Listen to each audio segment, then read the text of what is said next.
Welcome to I plus daily current affairs. ഇന്ന് 2026 March 21. ഇന്നത്തെ പ്രധാന ആനുകാലിക സംഭവങ്ങൾ നോക്കാം. 2026 വേൾഡ് ഹാപ്പിനെസ് റിപ്പോർട്ട് പ്രകാരം ഫിൻലാൻഡ് ലോകത്തിലെ ഏറ്റവും സന്തോഷമുള്ള രാജ്യമായി. തുടർച്ചയായി 9ാം വർഷമാണ് ഒന്നാം സ്ഥാനം ഫിൻലാൻഡ് നിലനിർത്തിയത്. 2025 118ാം സ്ഥാനത്തുണ്ടായിരുന്ന ഇന്ത്യ ഈ വർഷം 2 സ്ഥാനങ്ങൾ കയറി ഇപ്പോൾ 116ാം സ്ഥാനത്താണ്. 2024-25 ഗുജറാത്തിനെയും മഹാരാഷ്ട്രയെയും മറികടന്ന് $7.99 ബില്യൺ കയറ്റുമതിയുമായി ഇന്ത്യയിലെ ഏറ്റവും വലിയ തുണി കയറ്റുമതിക്കാരായി തമിഴ്നാട് മാറി. 29% വളർച്ച രേഖപ്പെടുത്തി ഇന്ത്യയുടെ തുണി കയറ്റുമതിയിൽ 21.84% തമിഴ്നാട് സംഭാവന ചെയ്യുന്നു. 2028 ലോക ഇൻഡോർ അത്ലറ്റിക് ചാമ്പ്യൻഷിപ്പിന്റെ ആതിഥേയത്വ അവകാശം ഇന്ത്യ നേടിയിരിക്കുന്നു.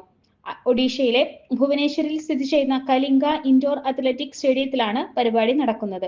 ഡെയിലി കറണ്ട് അഫയേഴ്സ് ലഭിക്കാൻ ഇപ്പോൾ തന്നെ ചാനൽ സബ്സ്ക്രൈബ് ചെയ്യൂ.